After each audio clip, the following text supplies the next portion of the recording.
Hi, welcome again. Sorry, it's been a while, so I apologize, but um, lots of things. Anyways, welcome to my channel. My name is Jose. I'd like to coin myself as a micro astrologer and just wanted to go straight into what we're talking about today. And if you've seen the headline, whatever the topic is, whatever, it's about Mars. And many people talk about Mars as if it's like the whole thing. This, I don't know. But the thing about Mars sometimes that we forget is that we can use anger for those who haven't been able to transmute, transform, use anger, all that stuff into initiative, into assertiveness, into something that is actually productive. Not, I wouldn't say productive, but conducive to a healthier approach to healing. Could be healing, it could be things that towards something that you really get inspired to do. And this is where I'm going to get a little bit more blunt and more aggressive. Just fucking go for it. This is where Mars is kind of Mars is transiting my second house. Okay. And sometimes I forget what to say. That's just normal. You see here, right here, right here, right here, right here. Okay, it's in about 16 something, 17 degrees, close to 17 degrees. Mars transiting my, and is 15? Yeah, 16 degrees is very conjunct, pretty much conjunct my natal Venus right here. Um, so that comes to show it's actually conjunct to the collective's south node. So you probably saw that. Okay, so the point is actually, so it's square Neptune. So the point is it'll be trying my, oh, okay, it's trining my Chiron in retrograde. So that signifies that it's I can definitely use things to transform my pain. That instead of like worrying about what, because my Chiron is in the 10th house. So what that means for me is like it's just to put it short, put it plainly, it's a reputation I have specifically when it comes to things like could be anything really self-worth related stuff like making mistakes as I talk, maybe not knowing how to speak English properly, not knowing what I'm talking about, what the fuck I'm talking about in astrology. I don't give a fucking rat's ass because this is where I'm the energy of kind of like the anger becomes transmutable, at least for me, the choice that I make so that I can move it towards something that actually inspires me. But doing it through the little things, this is in Virgo. But either way, it's still going to be Mars. Mars. Okay. Not just a chocolate bar. Okay. Um, so do the little things that work. This has been the perfect time when Mars is in Virgo, is the perfect time to have done some things that inspire you, to cause you to not only act and move, but move you towards something, probably even towards something simple like stillness, just being in the moment. And even if it's just little bits and pieces of 5 minutes a day, those kind of little things that work that will help you. Mars can do that. Mars can also be a sign of like where you need to put your boundaries towards or where you need to set them, kind of the militant sort of approach that kind of was like, no, no, no, no, no, no, no, no, no, no, no, no, no, no, no, no, no, no. Okay. So you can see the anger right there. So you see the anger, you see the assertiveness, you see that's Mars. That is actually Mars. So when you see people with strong Mars placement, they come in and they really have not have to, but they get to learn what anger is all about. Like, is it always about anger? Is it about creating more trauma, pain, suffering, and all that stuff? No, not really. They can transmute it to something that is actually really, really, really, really beneficial to their growth, to their whole elevation, whatever you want to call it. Okay. The point is that is Mars. So when it comes to the boundaries, it also means that it's like saying, okay, well, I don't want to do that one. So right away, Mars goes, I don't want to fucking do that one. Okay. It's this explosive energy as well. So you can see, I can feel it right now. It's very, I have it strong in my charts too. So the point is that when it comes to Mars, sometimes it comes off aggressive and offensive and all this stuff. But let that be an actual lesson and sign for you to to do something about something. Sometimes doing it is always the best thing is always to be present, but sometimes presence eventually leads to action because your actions will manifest what you believe. But if you believe that you are just like, oh, I want to get in my way, I want to be the victim, poor me, but then that's what your actions are going to show. When your beliefs are tied towards your actual dreams, then it's wonderful. I'm just gonna quote Gabrielle Bernstein here. She says something really beautiful. That I what did I put here?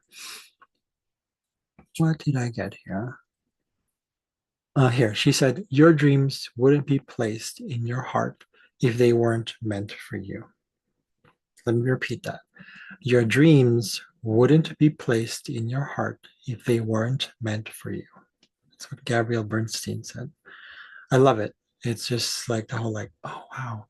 Sometimes we have this perception that it's like, or conceptualization or perception or whatever of the fact, the whole thing that in order for us to live life, it has to be always completely like flowers and kumbaya and namaste and all that shit, right? But it's like, no, it's not. There has to be a balance between the darkness and the light, the expansiveness, which is the light, growth, and then the constriction. There's a reason for the constriction. The constriction is telling you to say, this is not exactly what you want. But because you've been lazy and you've been complacent and you've just been stuck, that's where you're fucking at. So what are you going to do about it? Are you going to be a little bitch about it or are you going to move on? Right. So again, this video is very, very Mars. Okay. So I do apologize if it's like, triggering other people, but that's what it is. Mars can be also very triggering, but there's no reason to actually, there's a reason for that. Mars comes in as very strong and aggressive and in your face, but at the same time, there's a way to hone that in so that it's not suppressed or repressed, rather reutilized for like to actually, you give off that energy of just like, what are you going to do about it? Let's go with this, and this is where I want to share something specific. Like when it comes to one example is that sometimes I'm in circles, they want to practice mediumship and uh, you offer some things, and this is where it's like, this is my absolute truth. I feel very kind of sometimes like, do people know what they want? Do people, this is where it's just, I'm saying, not trying to project onto other people, but it's just like, I think it is time, there are times where just people are in need of processing, and that's totally fine. But what comes out for me is like, what lessons I need to learn in terms of like the questions that go through the ego or the unhealthy ego that goes, do people know what they want? Do I'm offering this thing and nobody really wants it, nobody taking the initiative, all that stuff, blah blah blah blah blah blah blah. So it gets a little complainty, like it complains a lot. Like it goes like da da da da da da da da da da, and it's a lot. It's really tied to self-worth, right? It's like nobody wants my service. So I'm just like, okay, the lesson there is then don't go towards people who are still in processing of things or still maybe they're stuck. Maybe they need you're doing something else. Maybe they have a busy schedule. Maybe they have this. Maybe they have this. Whatever the reasons are, don't need to go in that direction. Take a different route, go around it, drive the car, which is a very Martian thing, right? Go for something else, do something else. You sent it out there, you've given it to the universe, you sent it out there. The rest is up to them. Whoever will resonate with you will resonate with you. Don't force it.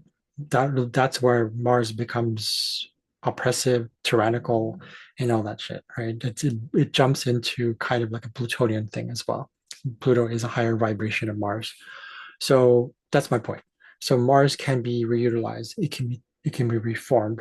This is Mars rules Aries, the sign of like being the present. And when Aries loses its presence, it starts to become controlling, similar to its opposite, shadow sign. If it's in Libra, it becomes kind of like, don't want to do indecisive.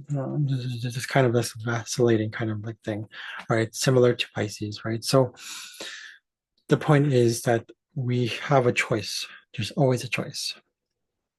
But sometimes we also don't want to have say, oh, I have too many choices. What choice do I choose? No, it's not about choice. When choice as in to be decisive. When it's divinely connected, when it's divinely timed, when it's actually feels right, when you know instinctively, intuitively, like this feels good. This is the right time to do that, right? So I can feel the Martian, the Mars energy. It's residual. There's still leftover stuff. So there's a way to go about Mars, but it's a matter of like holding, reining it in and going like, and it's like, okay, we will continue to move, but maybe not in that direction, right? You are the one who is driving. You're on the driver's seat. You're the one holding the reins of that so-called horse. You are the one, you can choose to do that. That's your choice. That's you have the power. Don't give it away by saying, fuck you. You don't know what I want. Where the fuck are you? So it's really all that negative stuff. No, right? When I say no, I mean not necessarily to resist it, but learn from the resistance, learn from the whole like, why am I angry about this? What is this message sending me? What is the emotion telling me? So that's what I'm learning from Mars and taking it from an astrological perspective. That's what it is. So, because otherwise we get into little things like accidents and car crashes and death. Right? That's Mars as well. Death is a little bit like Mars too, but traditionally speaking. Anyways, the point is, right? People wonder, like, they get into accidents. I stubbed my toe. I, cut up my finger. Oh, I lost a limb. Well, it's not necessarily about who's to blame. It's not that. It's just that's a Mars thing. So we have to be mindful all the time. I mean, that's mindfulness. It's not even mindfulness. It's not even meditation. Just be present. Just surrender to it. Like, okay, go with the feeling, go with the emotions. Really surrender to the emotions by going through the sensations in the body and going. Again, I didn't say surrender to it and be a slave to the emotion. I meant feel what that is through the body. And then just listen. Shut the fuck up, brain. Shut the fuck up, ego, for a second. I hear you. And go,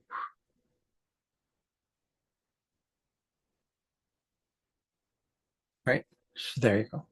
And then you'll start to feel like, oh, okay, so it's not so Mars energy like anymore. It's not so like, oh. So there you go. Right. So it's easy to give in to anger. It's easy to destroy, but it's more beautiful, even though it's challenging to create. There's a creative process that can come from Mars. That's why Jupiter comes after Mars, actually. Jupiter is expansive. It's creative. So so you see what I mean here? So there's a planet, there's a reason the planets are there. So there's a reason, there's a connection between this and that and this and that and this and that. Point is, I hope you get my point. Thank you for watching. If you have any comments, write down below. I will ignore things that are very attacking and aggressive and certain and all that stuff. But I will, if it's productive, if it's very, if it helps society, if it helps other people, I will listen to those. Like and subscribe. If you don't, totally fine. It's up to you. See you guys later.